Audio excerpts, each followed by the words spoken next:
ईश्वर तक पहुंचने के कई रास्ते हैं। हर इंसान अपने अपने तरीके से ईश्वर से जुड़ने की कोशिश करता है, लेकिन कुछ ही लोग वास्तव में ईश्वर की अनुभूति कर पाते हैं, क्योंकि कुछ ही लोगों की प्रार्थना में सच्चाई की शक्ति होती है। आज मैं धर्म आपको प्रार्थना की शक्ति के बारे में बताऊंगा। क्यों कुछ लोगों की प्रार्थना स्वीकार हो जाती है और कुछ लोगों की प्रार्थना का कोई असर ही नहीं होता। आइए मैं आपको बताता हूं।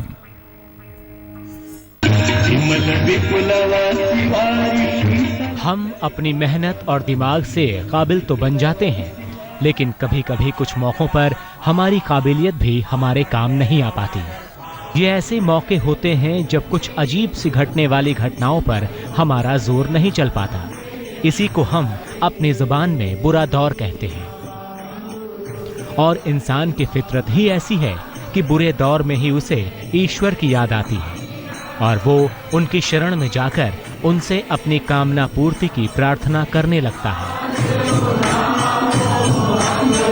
लेकिन एक बात आप जरूर मानेंगे कि किसी किसी की ही प्रार्थनाएं ईश्वर सुनता है। आज हम आपको प्रार्थना की ताकत और प्रार्थना करने के सही तरीके के विषय में बताने जा रहे हैं, जिससे आपकी प्रार्थना ईश्वर सुने।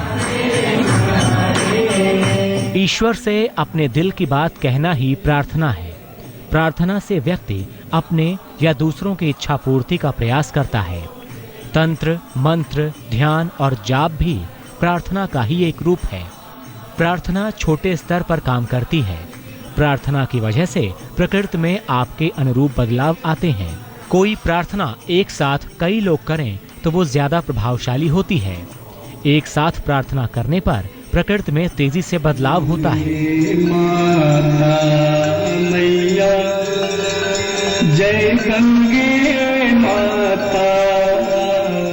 इंसान को कभी कभी लगता है कि वो ईश्वर से प्रार्थना तो खूब कर रहा है, लेकिन उसकी प्रार्थनाएं सुनी नहीं जा रही हैं। इंसान ये भी सोचता है कि वो सच्चे मन से प्रार्थना कर रहा है, फिर भी ईश्वर उनकी मुरादें पूरी नहीं कर रहा है। तो अगर आप इस स्थिति में हैं, तो हम आपको बताते हैं कि आखिर क्यों कभी कभी प्रार्थनाएं नाकाम हो जाती हैं। आप ये समझ लीजिए कि व्यवसाय और लेन देन की तरह ही प्रार्थना भी असफल होती है। तो प्रार्थना के नाकाम होने की कुछ वजह हैं, जैसे आहार और व्यवहार पर नियंत्रण न रखने से प्रार्थना नाकाम होती है। माता पिता का सम्मान न करने से प्रार्थना असफल होती है। प्रार्थना से आपका ही नुकसान हो रहा हो तो भी प्रार्थना नाकाम हो जाती है। अतार्किक प्रार्थना भी असफल हो जाती है।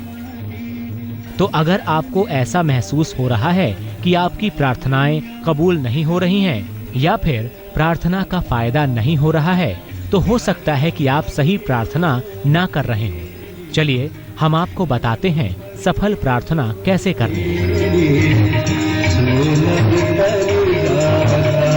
सही तरीके से की गई प्रार्थना जीवन में चमत्कारी बदलाव लाती है।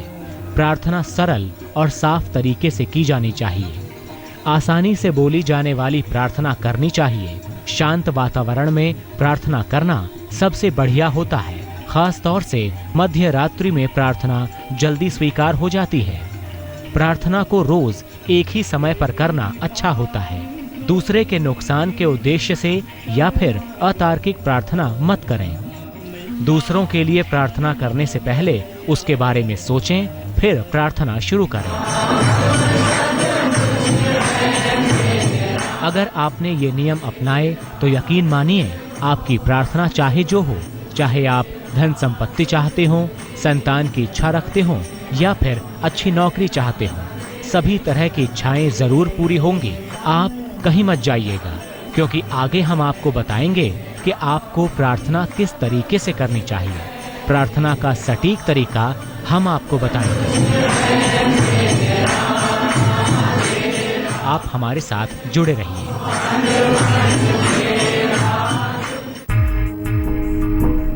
संसार की हर गतिविधि का कोई ना कोई नियम जरूर होता है। इसी तरह पूजा, उपासना, मंत्रोच्चार, और प्रार्थना के भी कुछ नियम हैं।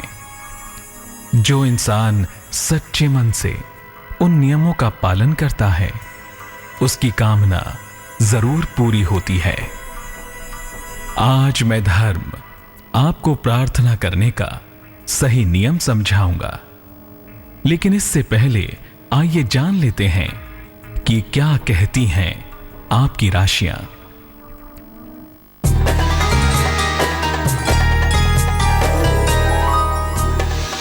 मेष, नई नौकरी का योग है, शिक्षा में सुधार होगा। आप वाहन भी खरीद सकते हैं। शुभ रंग पीला। भाग्य 69%।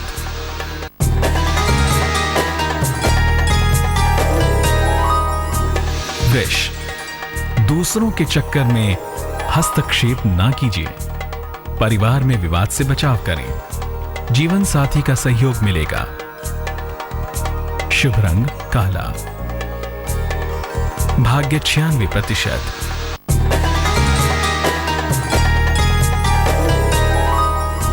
मिथुन, आपकी सेहत ठीक रहेगी। मनोरंजक कार्यक्रम का योग है।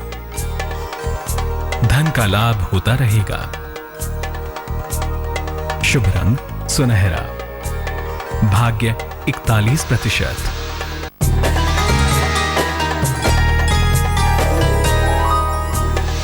कर्क, सेहत का ख्याल रखें। क्रोध ना करें। वाहन दुर्घटना से बचें। शुभ रंग लाल। भाग्य 50%।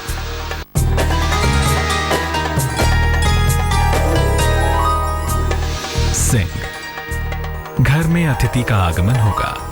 अचानक धन की प्राप्ति होगी। संपत्ति के विवाद सुलझ जाएंगे। शुभ रंग भूरा। भाग्य 90%।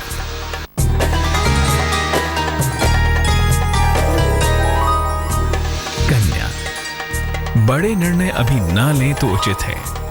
कारोबार में समस्या का योग है। यात्रा का भी योग है। शुभ रंग हरा। भाग्य 55%।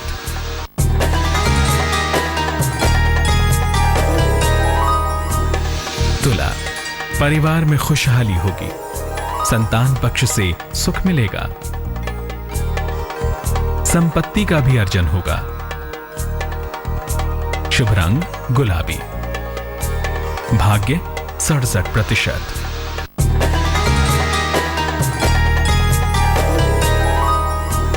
वृश्चिक, रुके हुए काम बनेंगे। कारोबार में भी आपको फायदा होगा। हो सकता है कि आप नई संपत्ति खरीदें। शुभ रंग सफेद। भाग्य 81%।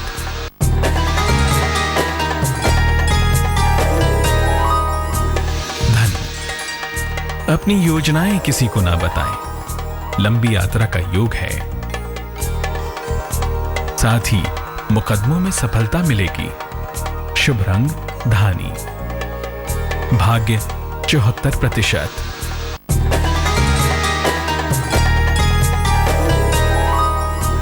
मकर, परिवार में मंगल कार्य होगा। आर्थिक लाभ होगा। जीवन साथी का सहयोग मिलेगा। शुभ रंग बैंगनी। भाग्य 69%।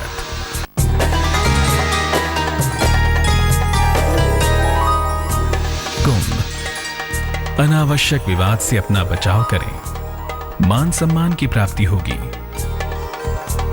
रुका हुआ धन मिलेगा। शुभ रंग नीला। भाग्य 68%।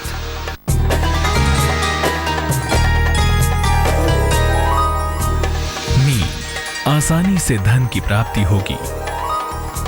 रुका हुआ काम बनेगा। नौकरी में फिलहाल परिवर्तन न करें। शुभ रंग पीला। भाग्य 63%।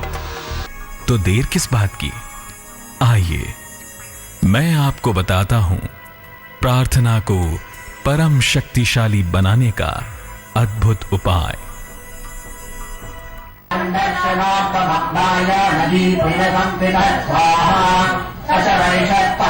प्रार्थना में बहुत ही शक्ति होती है और वो शक्ति तब और बढ़ जाती है जब कई लोग एक ही प्रार्थना करते हैं। प्रार्थना की शक्ति इतनी होती है कि वो प्रकृति में बदलाव लाकर आपकी मनचाही इच्छा पूरी करती है। लेकिन सवाल ये उठता है कि आखिर कैसे करें प्रार्थना? तो चलिए आपको प्रार्थना करने का सटीक तरीका बताते हैं। सबसे पहले एक एकांत स्थान में बैठें। उसके बाद अपनी रीढ़ की हड्डी को बिल्कुल सीधा करें। फिर सबसे पहले अपने इष्ट, गुरु या ईश्वर का ध्यान करें। उसके बाद जो प्रार्थना करनी है उसे करें। अपनी प्रार्थना को गोपनीय ही रखें। जब भी मौका मिले अपनी प्रार्थना दोहराते रहें। एक बात तो पक्की है, अगर आपने इन तरीकों को अपनाकर अपनी प्रार्थना की तो यकीनन आपकी सारी अच्छी प्रार्थनाएं कबूल जरूर होंगी। बस सच्चे मन से अपने ईश्वर को याद करके प्रार्थना करें और बार बार प्रार्थना करें। समय का इशारा समझिए और मुझे जाने की आज्ञा दीजिए। हमेशा की तरह कल फिर आऊंगा, इसी समय इसी जगह। तब तक के लिए अलविदा। दिल्ली के प्रधान सचिव के खिलाफ सीबीआई की रेड की, जिसमें अब से कुछ देर पहले राजेंद्र कुमार सीबीआई के दफ्तर पहुंच गए।